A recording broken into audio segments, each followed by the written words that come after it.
What is up, and welcome back to another episode of So There's That. I am your hostess, doing the mostest, Kivanchi, and we are here with Castlevania Nocturne Season 1 recap, okay? I can't believe that I think this is the first anime I've ever done on my podcast, and I love anime and animated series like bad, and it's so crazy that I haven't done it yet at all. I honestly thought Blood of Zeus would be my first animated series recap or season, episodic or whatever, but that's coming, okay? It's coming. Blood of Zeus final season coming out in the middle of this year, summertime time frame, but this isn't about that. I'm just nerding out. I honestly can't think of one without the other, mainly because they involve like some of my favorite types of storytelling.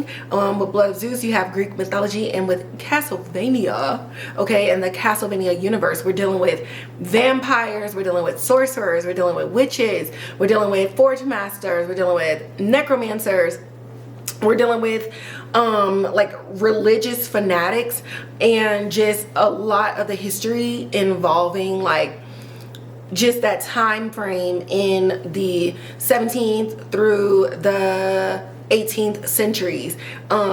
So history is not necessarily my favorite subject, but I love fantasy, I love supernatural books, TV shows, movies, and stuff like that. So I just really enjoy, especially in animated series, because you could just do really whatever you want without limits. I like when you have these supernatural stories mixed in with events that would have been taking place at that time. It really kind of like, I think it does a really good job at forcing you to research that time period outside of the show. Animation and anime just does a really good job at making history interesting by giving us monsters and feeding into the scary stories that you hear at night, and combining them with something close enough to historical facts that keep you coming back to the show, because it's just like, ain't no way this happened in real life, and then you look it up and you're just like, oh my god. And then when you connect them to the characters in the show, it just does more of that. So like, I already love like traditional anime, but what I really love about animated series is that you get shows like a Death Note, where it could be human because of the plot and the theme, and especially the mature shows, but they made it an animation so that they can work outside the realm of reality, and it maybe makes the storyline more palatable to the audience. Now, people who like animated series, like we gonna watch it anyway. We already know how to look beyond the cartoon drawings of it all. But then when you have a lot of people, like I talk about anime so much, I talk about animated content so much that people are like, they hit me up like, okay, I'm trying to give this a try, like what do you think? Or hey, this story looks good, because they saw it on Netflix, and they're like, should I watch it? And then I'll just give them a list of animated shows that are very human adjacent, and then I end up getting people coming back like, oh, did you watch this, and what do you think about this? And I watched that. So it's just really fun. I just love it, like as a genre of art and creation and entertainment. It's just very satisfying. So getting into Castlevania Nocturne Season 1. So the season has 8 episodes, and it is a spin-off of its parent show, Castlevania, which currently has 4 seasons. So you need to watch it. Why are we reviewing this season today? Because Season 2, Castlevania Nocturne, airs on Netflix Thursday, January 16th. I'm so excited. It's people on Twitter talking about they took off work, okay, just so that they can binge it. I'm not gonna be that deep. I got a whole bunch of other shows that's dropping next week and on that day, but I'm absolutely going to take time out of my life to binge it. I hope we get more than 8 episodes. Let me see if IMDb has the episode count now. Some shows be like super stingy with their episode count until it drops because they be wanting to surprise you and stuff like that. But let me see. Yeah, they only have the 2 episodes listed under IMDb for it. So hopefully we can get 10 at least. I don't know. But either way, this is my 4th rewatch in the past 3 months. I genuinely just enjoy the story, the animation. I don't know. And then I think also too, they've been getting a lot more traction, especially with Interview with a Vampire now like becoming more popular to people who weren't familiar with the Anne Rice stories, or even people who didn't watch the movie back in the 90s. And so vampirism is just really fun. It's really sexy. And I think once you kind of consume something that's really good in the vampire lore, you're more likely to seek it out in other places, because, you know, maybe some people got like a blood kink or something going on, or maybe they're tapping into thoughts and feelings and fantasies that they didn't know that they had, and then now this is bringing this out. So I'm definitely seeing a lot more new people in the Castlevania fandom, especially in the hashtags, just kind of being like, oh, I didn't know that this was this type of show. Like, oh my God, like this is so good. I didn't think that a story like this could be good. Then on top, what Nocturne does and brings into its series that the original didn't really have too much of is the black characters, the black witches, the black vampires, and just other characters of color in this time frame. Because honestly, just being real, there's a lot of shows that are like super ridiculously fictional, the things don't exist, but then it's set in times or set in places where you know it's a large black population, and yet in the art form that's being presented to us, you don't see any black characters whatsoever. So I just really appreciate the setting of where this season is, and the fact that they're incorporating real historic events that was happening in black communities, specifically in France and in Haiti. And they're not erasing us from the story. In fact, our story and our history is the forefront of what carries Castlevania Nocturne, even though we have non-black characters, obviously, in the series. So I just think that to me was like a really huge selling point. Obviously, I mean, seeing characters that are not black doesn't deter me from animation, but it's just really nice when the people who are drawing, the people who are coming up with these stories are including other people, even like Asian vampires and stuff like that. Like it's not like just white vampires that existed. So I really enjoy that. So speaking of the people who took care to do that, who came up with this show? So the creator is Clive Bradley, and the genre is horror. I think that people put vampires in horror a lot because the idea of a vampire is horror, but I'm really hoping with future vampiric shows that we really look into labeling the genre based on the themes and the plot, and not necessarily based on the creature themselves. Because I mean, it's 2025, ain't nobody scared of vampires. Like we all have vampire fantasies, like hello. But it's horror because it's like, okay, it's animated. If a child watched this, would they be scared? But even still, I don't know, even with the blood and everything, it seems like horror would not be the primary thing that I would choose. I would probably go supernatural fantasy, and then like drama, and then horror. I don't know. Horror just, I think we need to rethink how we classify vampirism case by case basis, especially when it's not inherently nor overtly monstrous, if that makes sense. The directors are Sam and Adam Deats. Sam is very active on Twitter. I love engaging with him. And the fact that he's just generally an anime like enthusiast. So that's really fun. The musical score. Music is so important, not only to the time period, but just the story in and of itself. And the musical score, the original score by Trevor Morris and Trey Toy. Please go listen to this on Spotify or Apple Music. I promise you, like, it's so good. And y'all already know, if you're not new here, but if you are new here, whenever music is like also a very prominent piece of the storyline, I always try to mention who the music supervisors are, and if there are original scores in here, I try to list who the composers are as well. Our cast, very talented voice acting cast. Some of the names you may recognize, and you've probably seen them in real acting scenarios, but our voice actors are just amazing in the show. So we have Edouard Bluemel as Richter Belmont, Thuso Mbedu as Annette, Pixie Davies as Maria Renard, Richard Dormer as the Abbott, Nastassja Kinski as Tera Renard, and she's Maria's mom, Zahn McClarnon as Orlox, Elarica Johnson as Drolta Tzuentes, Aaron Neal as Mizrak, Sidney James Harcourt as Edouard, Franca Potente as Elizabeth Battery, and James Callis as Alucard.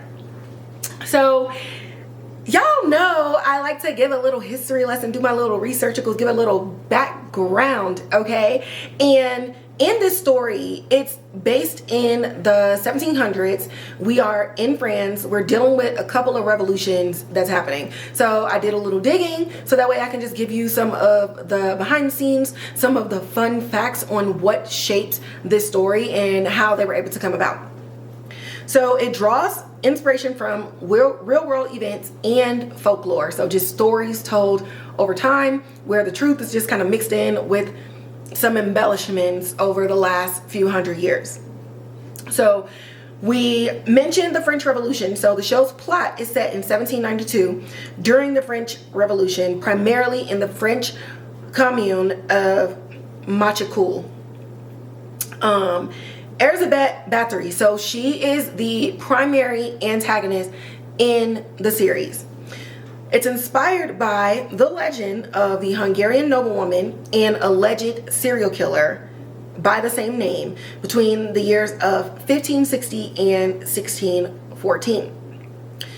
It blends history and fiction by using the Hospitaller Order, a misguided militant holy order. So like I said before, we're looking at like religious fanatics, and we're looking at a lot of the things where religion was kind of turned into a weapon against science, where religion was like used as a weapon against anything that wasn't God. And I mean, you're talking about, you know, just people going into your house and it's the invention of like modern day Tylenol or NyQuil, and they're busting into your house and they're like, what is this liquid? Oh no, you're a witch. And it's like, what? Like, I'm keeping people alive. Or just simply asking people like, do you believe in God? And then, you know, people being like, well, no, not really. I don't believe in anything I can't see. And then the next thing you know, you're getting hung in public, you're getting stoned, you're getting burned at a stake. So they definitely incorporate that history of the church and the church's involvement in mass murder. Then we have the Haitian Revolution. So Annette is inspired by the Haitian Revolution, which took place before the French Revolution abolished slavery. So there's kind of like this blend of revolutionaries and just also fighting back against vampires. So Clive Bradley was inspired to set the story in the French Revolution after noticing that the 1993 Castlevania game Blood of Rondo was set in 1792. And he just wondered, like, what would that have been like if vampires had existed? So as far as the animation style, it features a style of animation that's primarily considered anime inspired, but as you look at it, it still gives just, I don't know if traditional animation is even anything that's said, but it doesn't give the overly exaggerated look of traditional anime with the large eyes or just the large features, or even just the campiness of some of the background music and the way that they lean into a lot of the action scenes or just non-action scenes with the way that the music is kind of in there. So you don't feel as if you're somebody who's like, I don't like anime, it's too kiddie or whatever, it won't make you feel that. It feels very much like an adult show. And if the cursing and the sex don't tell you otherwise, then I don't know, like, what are you even watching? So it has dark and gothic aesthetic, heavily influenced by Japanese animation and the art style of Ayami Kojima. It's known for detailed character designs, which are amazing, fluid action sequences. I don't know how they do it, but I'm telling you, there's not a single glitch in sight. And a painterly quality that complements the series' horror atmosphere. So it's not a visually bright show. So it's very dark, and so you're constantly feeling like a war is happening. So there's not a moment that you are not aware of a war is happening. So just some key points about the animation for those of you who are really into it or just curious about it. So it has produced by Powerhouse Animation Studio, which is well known for its work on anime style animation. The art style draws heavily from the video game Castlevania Rondo of Blood and Castlevania Symphony of the Night, particularly in the character design. So the character designs are similar to the games. So if you know the games, if you played the games, seen them before, the characters should feel very familiar to you. As far as the visual elements go, it's rich color palettes with deep reds, blacks, muted grays. So those are the colors. Again, like I said, it feels dark, like you feel like it's the worst of times. And you have very detailed backgrounds and dynamic action sequences. So not a lot of 3D animation going on here, which is really good. And for a lot of the action sequences that they do, the fact that it's not like a primarily 3D animated series, they do a really, really good job in the fight scenes. And there are a lot of them in the original show as well as in the spin-off series. So talking about episode 1 and just things that we're opening up with. So the first 2 episodes, like off rip, you're already gonna know like what is happening and where the show is going. So an important event happens in episode 1. And before I continue, I just want to say this is not going to be like a full recap that you may know it for. I'm not going to recap every episode. We're going to talk about the first 2 episodes and how it sets the tone for everything else. And then we're going to close it out with things that I want and look forward to in season 2. So I just want to let y'all know this is not a recap play-by-play in the way that I normally do with other episodes on this show. So if you don't want to hear that, then you know you can cut it right here, and if you cut it, just go watch the show on Netflix. But if you're curious, I'm just gonna talk about the 2 episodes that kick everything off, and hopefully by the end of this series or season recap, you're interested. So episode 1, like I said, it's a spinoff of the parent series in Castlevania, and we're opening it up in the past in 1783 in Boston, Massachusetts. It looks like it's maybe like, when did the 4th of July happen? Again, I'm not like a super history person, but there's fireworks and stuff going on. So there's a celebration of some sort. But young Ricther is with his mom, Julia Belmont, and she's trying to flee from the city. There's a boat waiting somewhere, and she's afraid of something that's coming, and she's trying to flee. Well, the thing that's coming ends up materializing in front of her from this dark mist and ends up being the vampire Orlox. One thing to note, these vampires, they are infused with a lot of other supernatural powers. So while no 2 vampire may have like the same primary powers, a lot of them are infused with other things. So like if they were already like a witch or a sorcerer or something like that before they were turned, it seems as though they keep whatever power or magic that they already had, and now it's just combined with them as vampires, which I think is really, really cool and a great way to kind of just expand what we think we know about vampires. So she sends him off to go to the boat without her, and she's like, okay, I'm gonna catch up while her and Orlox fight. But he's like 12 and he's not listening. So he goes and hides behind these crates while he's watching them fight. And the battle is looking real good, and Julia is holding her own.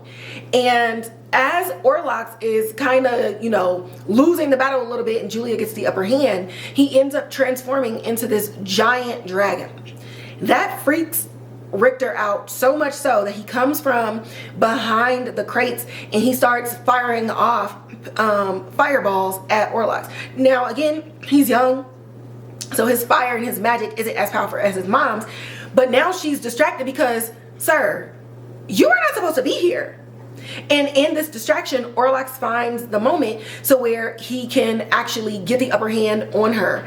And as she's trying to ward him off and still try to communicate with her son, she can't do both. Okay? And Orlox ends up piercing her right in the heart, and she dies in front of Ricther. Orlox goes over to Ricther and he's just standing there stunned, like you can't believe like what is happening in front of you. And he just gently sits down and tells him, like, your mom killed somebody that I loved, and so she was always destined to die. I was going to come and kill her, and I could kill you, but would that really be fair? I want to play with my food a little bit, so just know that in the future I will come back and kill you too, because that's what's gonna satisfy me.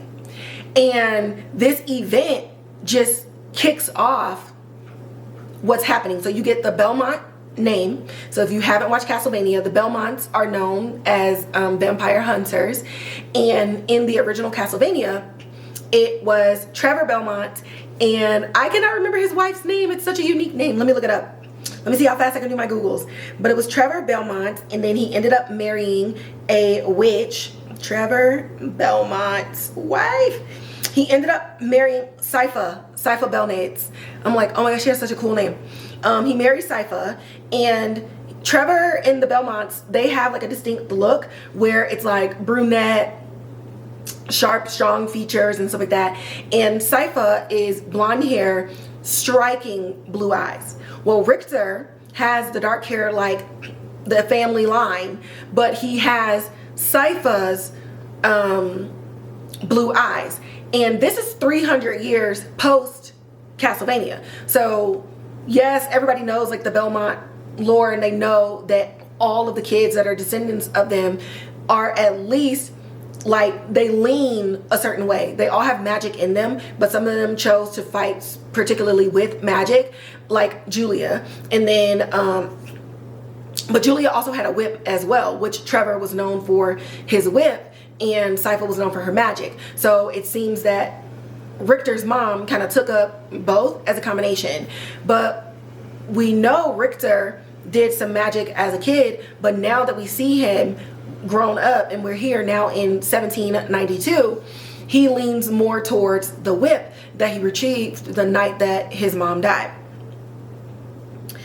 So we're here, we're in the fields, and we have Maria talking about the revolution and rising up and just how, you know, they can't let the vampires and stuff take over, and a fight ends up breaking out. So we see that Maria also has magic, and she's a little young, like a teenager, and Ricther is maybe like 18 to 21, 22, clearly older than her. And they're fighting, and as they're getting ready to kill the last vampire, we end up hearing about like, okay, you can stop us, but you're not going to stop the vampire messiah from coming. And so we're embarking on what is this vampire messiah and what is this thing that's coming, like what are these vampires talking about. And the lore is about a vampire who is working on bringing eternal darkness so that vampires can roam the earth any time of the day. And so with this, again, we have witches, we have vampires, forge masters, necromancers, demons in the church, all of these people involved during this timeline in history. So episode 1 really just does a great job at not leaving things to chance. So this is not one of them shows where it's 8 episodes, but then you learn in episode 7 exactly why everybody came together, and then you only got 1 episode left, and then now you gotta wait 10 years to the next season.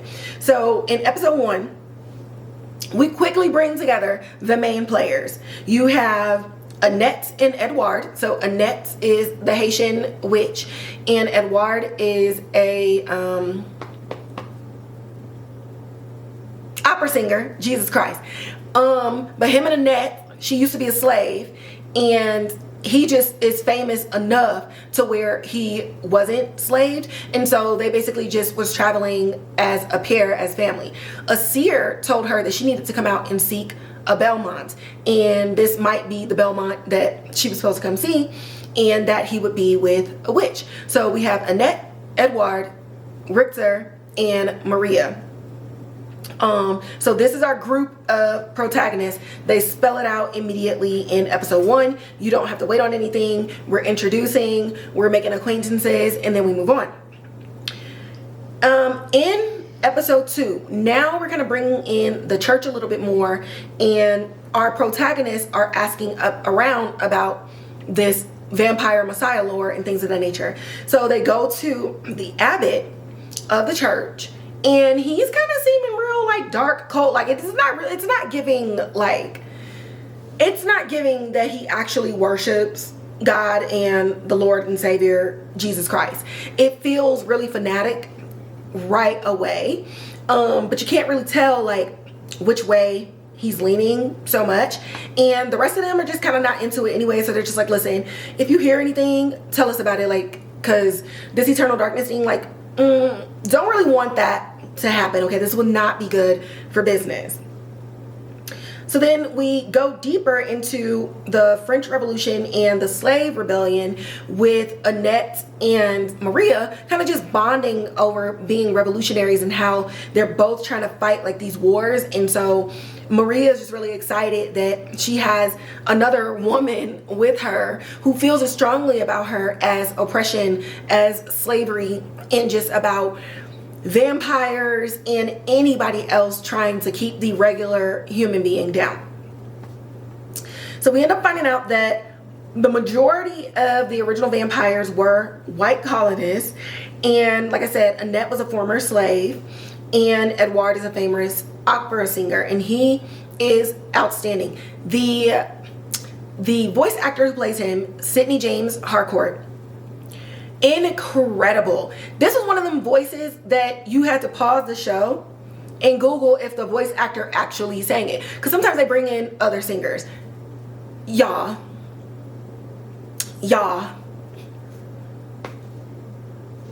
we're gonna get to that part, but just know he should be famous, a famous opera singer right now. Like, I don't know, like, how can I go see him in real life? Incredible. Annette talks about the alliance that the vampires ended up creating with the I still can't even think of the name. I guess the aristocrats. Great movie. The aristocrats and bureaucrats and the politicians, and basically like the haves of the societal like hierarchy and everything like that.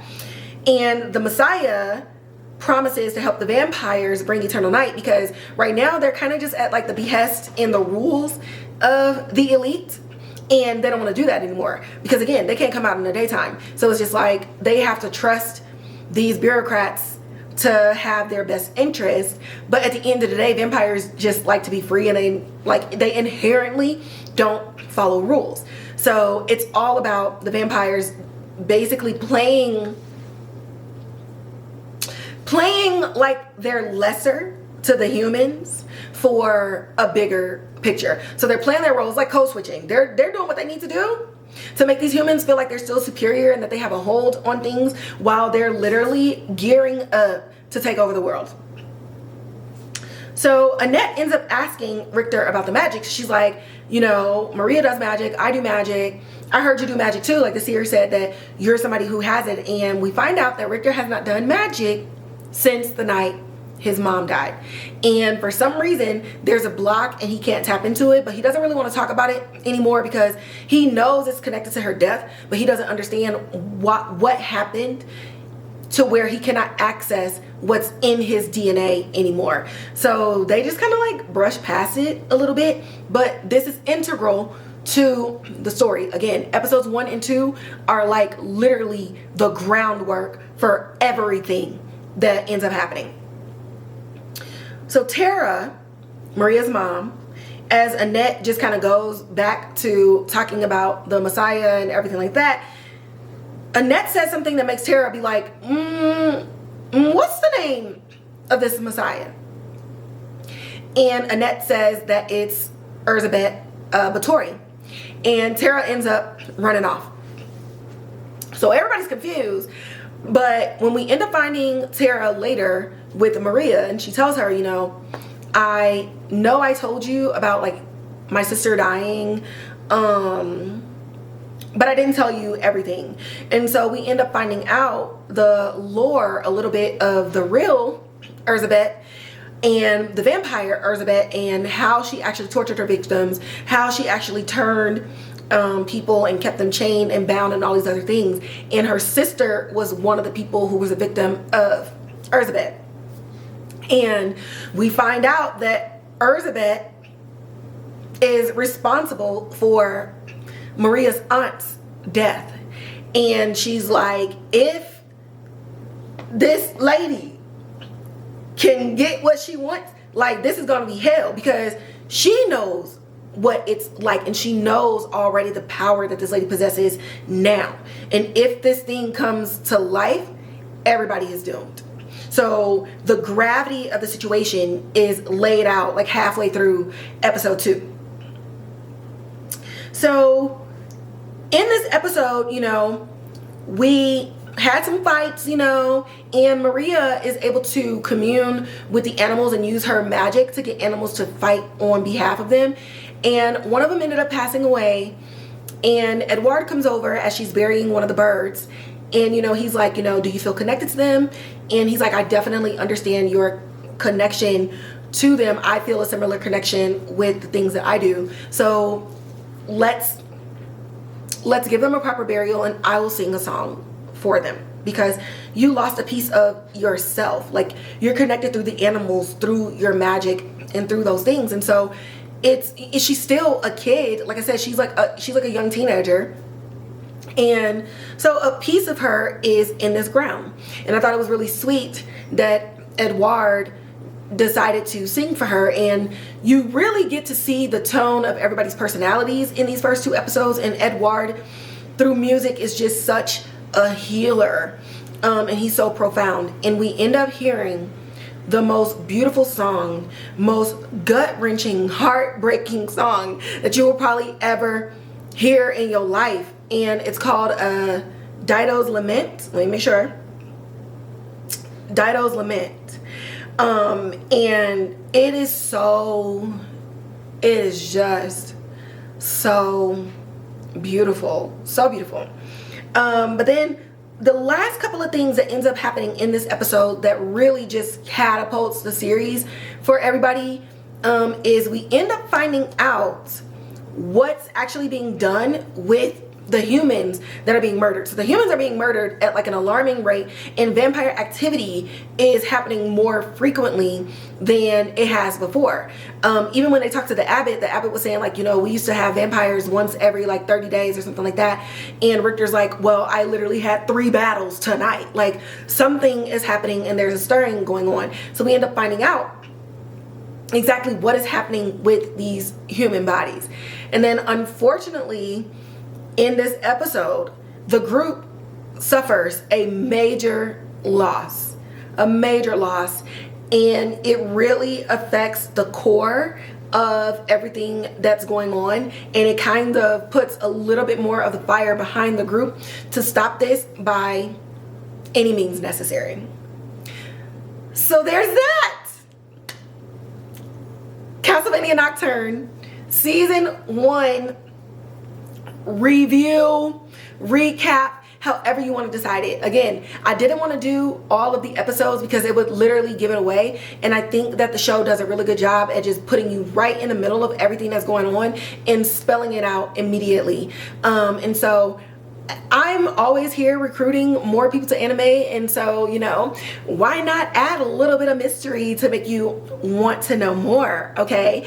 And there's obviously some spoiler things that I left out of both episode descriptions, so even when you watch it, there are some things that's happening in both of these episodes. I gave you like the cute wrapped up version, definitely like the sugar coated version, but when you watch it, just know that it's a light layer of sugar. There's so much darkness, and so much, I don't know, just so much darkness and so many other things that I did not describe, that I cannot describe. Like, you literally just have to watch it. But by the end of the season, the alley-oop to season 2, by the time you get to the end of season 8, is so huge. It's so huge. Like, I literally, the first time I experienced this, I literally like stood up on my couch and was screaming like it was a football game, and I just saw like a Hail Mary get thrown. Like, they set it up so good. I don't even know that I've seen like an animated series just kind of do something in that way, where, I don't know, y'all did that. The writers, the directors, y'all did that. And another thing too that's important is, with animated series and just with a platform like Netflix, like, I think I can confidently say I don't like Netflix anymore as a platform. I don't. Because what I ended up finding out through talking to the creators of Blood of Zeus is that the reason that they're having like years in between their seasons is because they have to reach a certain quota and a certain number of watch hours from us, the viewers, in the first 10 days. And if they're not meeting anything, Netflix is literally going over their budget for the next fiscal year, and they're putting a whole bunch of people on the chopping block. So not just your favorite human TV shows, but because animation is such like a niche genre, it's very easy for those to get axed, or taking years for it to be able to come back, so that Netflix can say, okay, this is going to be worth the investment. And to me, I feel like Netflix shoots themselves in the foot, because they can't possibly fund adequately, they can't give adequate attention to some of the shows that are their best performing shows, because they're giving money to so many other people. So it's just very much crowded. Like, Netflix is crowded. Netflix is crowded. And somebody said something about Apple TV. They said Apple TV has some of the greatest shows that's never advertised. And at first it's just kind of like, what? But Apple TV has shows that still get greenlit for new seasons, and you're not waiting 10 years in between each season. And I know it sounds like a lot, but I'm not being facetious. Between Blood of Zeus season 1 and Blood of Zeus season 2, it was 4 years. What's the time frame between Castlevania season 1 and 2? Let me go back to season 1. Not too bad. 2023 is when it came out. It's coming out now in 2025. But just even the creation and the spinoff and having all of those ideas and everything while you were doing Castlevania, it still took a lot of time. And then it still relies on us watching it. So I definitely urge you, even if you don't watch it or anything like that, just put on some shows in the background while you read a book, while you listen to some music, while you clean your house or do stuff like that. Because if you know, like, okay, I don't want to watch it now, but I want to put this on my watch list, run it up. Because by the time you try to get to it and sit down on your watch list, you're not getting another season, or they're removing it from the platform altogether. So if you're somebody that's like, well, I don't want to watch it now, I like to watch it when everybody's not talking about it, just play it. Just play it. That's it. That's all I ask for you to do. With that, things that I would like to happen in season 2. Now, listen, I think there's maybe like a couple of things in here that could be like a spoiler, but it's not spoiling it too much, because I still want to keep the mystery for you. But things that I want to happen in season 2. First and foremost, Orlox, he needs to go. Orlox needs to go. Like, off rip, I need his head on the chopping block. In Interview with a Vampire, they say that not only do you kill a vampire, but you burn them, and then even when you burn them, separate their ashes so that they don't find a way to come back to life. Because what can happen is, even in the ashes, but like if a bird dies or something like that and the blood starts feeding the ashes, blood feeds them and then they're able to heal. Like, I need Orlox to be ripped into pieces, burned, and then I need all of his ashes scattered across Europe. Like, please do that for me. I look forward to this. I look forward to more fight scenes. The fight scenes are incredible. If you haven't watched the trailer for season 2, please watch it. Even the musical score for the trailer is just outstanding, and then you get to see the quality of the characters and you get to see some of their powers on display as well, and the way that they do the animation and the way that they're able to do things like convey vampiric speed, the speed of the weapons and stuff like that, how they're able to get the blur in there that still makes you see a weapon from start to finish, even though we know behind the scenes there's a little bit more nuance to how that animation works. They do a fantastic job.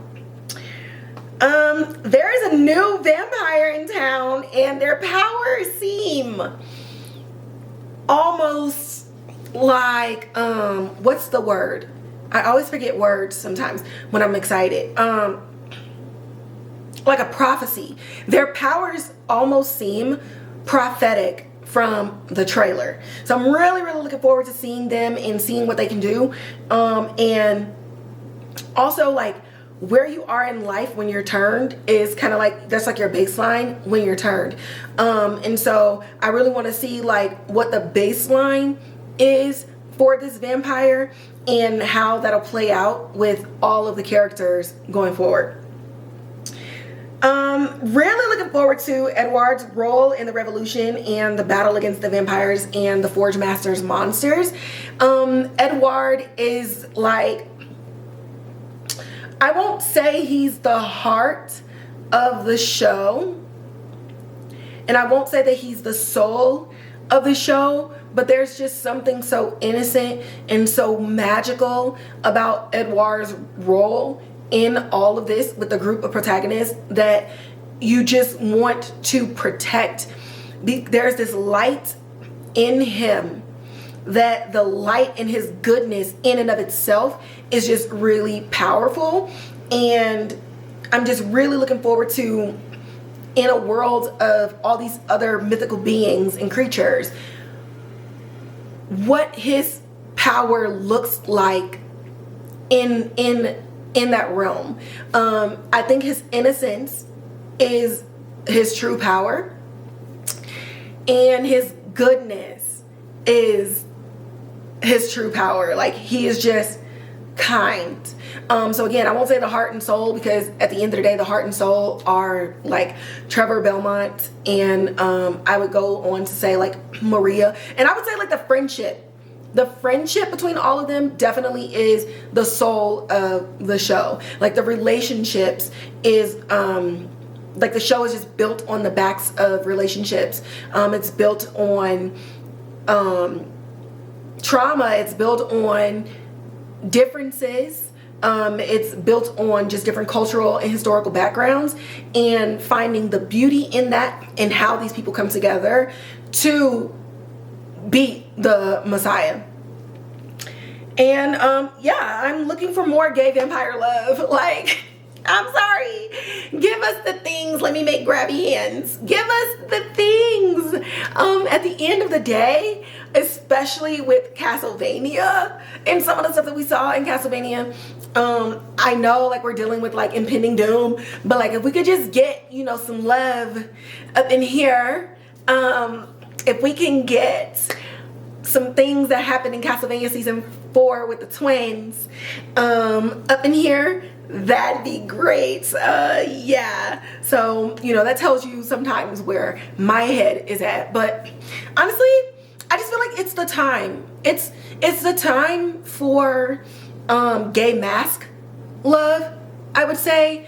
I think Noah's Ark is coming back this year. That's a human show based around black gay males. Please go watch it. It's so good. But I would say that I think a lot of writers and production and stuff like that, whenever they showed two men being like being in love or loving each other or hooking up with each other, there's always been a very clear look to how that love or those relationships were displayed. And it would be like the clear masculine one and then like the clear feminine one. But what we see with Interview with the Vampire and just some of the comments that surround them, I think one of the funniest things is who's the man, who's the woman, who gave birth to Claudia. Like just a lot of the like male pregnancy, sorry, don't want to use abbreviation, male pregnancy, just fantasies and stuff of it all, which is a thing. Everybody's like, I think it's really fun to be like, this is when Louis got pregnant with Claudia, or like Louis gave birth but Lestat is the mom. And but then you get people that are like, Louis clearly the feminine one. No, Lestat is the feminine one, and it's the emasculation of black men and all of the perpetuating, and you hear all this other stuff. And I made a tweet a couple of weeks ago and I said, the sooner we realize that both Lestat and Louis are both the husbands and the wives, we will be better for it. Because I think that gay men are owed the opportunity to be presented in ways in which they actually exist. And in the ways that they actually exist they can be both. Like they don't have to be one or the other. And one of the relationships in not only the original Castlevania but also in Castlevania Nocturne is two masculine presenting men, but then you get to see them in these situations where they're clearly also being soft with one another and being vulnerable with one another, to where some people who are homophobic and that's whether you're internalized homophobia or just heterosexuals who are homophobic, you get to see them in these ways that people would define as feminine or soft, or like, oh, they're not representing men well. And I think that now is the time for gay men to be represented in the way that they live in the world, and they should be allowed the space, especially in art and entertainment. It's make-believe, but while it's make-believe, it's still a representation of people and people's thoughts and people's feelings and people's fears and people's strength and their weaknesses and the things that they love and the things that make them laugh. It's still a representation of that. And I think it's time that gay men are given the opportunity, especially in art and entertainment, to go through all the ways in which they are, in all the ways in which they love, in all the ways in which they're, strong, and all the ways in which they're soft. Like, they deserve that. And more importantly, they deserve that from us, the viewers of this art, to not judge them for it and to not get on the internet and have hella think pieces about who should be the man and who should be the woman in a relationship, because at the end of the day, they're both men. Like, it just is what it is. So that's my little tangent, but I think it's important. And then the fact that these relationships exist in this world, they wouldn't exist if the writers didn't think that they were important in some way, shape, or form. And I think that it's also easy for them to do in this way because vampires are not known for being monogamous, and they're not known for discriminating against who they decide to have relationships or just sexual relations with. So people love them for their freedom and their fluidity and their confidence within themselves, and I think that that's really good. And if it has to start with vampire shows, whether human or animated, then I think it's a good place to start, and it's a good conversation starter so that we can get more stories that center gay men, but center them in the ways that are truthful and not a fetishization or something that's safe for heterosexuals to consume. And yeah, I don't know. I just got like, maybe the revolutionary of it all in Castlevania Nocturne is just like hitting me. But yeah, that is gonna wrap up this season 1 recap and review of Castlevania Nocturne. Sam Deats and the team, the voice actors, if y'all watched this, I hope you like how I described the show, and I hope that I did it justice. And to everybody else, again, watch this show, catch up on it. It comes out, season 2 premiere, January 16th on Netflix. And as always, like, share, subscribe, hit that notification bell, leave comments in the comment box below. I would love to know what some of your favorite animated series are. And if you have any suggestions for me, go ahead and bring them up, because I have suggestions for you all. And I'm probably gonna do more animated shows on this channel. Even some that I probably only talked about on Twitter, and some of them are R-rated and some of them are G-rated, but you know, variety is the spice of life. Yes, again, after you comment and tell me all the things that you like, make sure that you also share that Spotify link and that Apple Podcast link for those who don't watch the videos. That's cool. And then remember to follow me on @SoThere'sThatPodcast on Instagram. And you can also find me at Kivanshi on Twitter and Blue Sky, talking about everything under the sky, all of my interests, everything that I read, everything that I watch, and just all the inner workings of my brain that seems to never shut off. And with that, I will catch y'all in the next episode.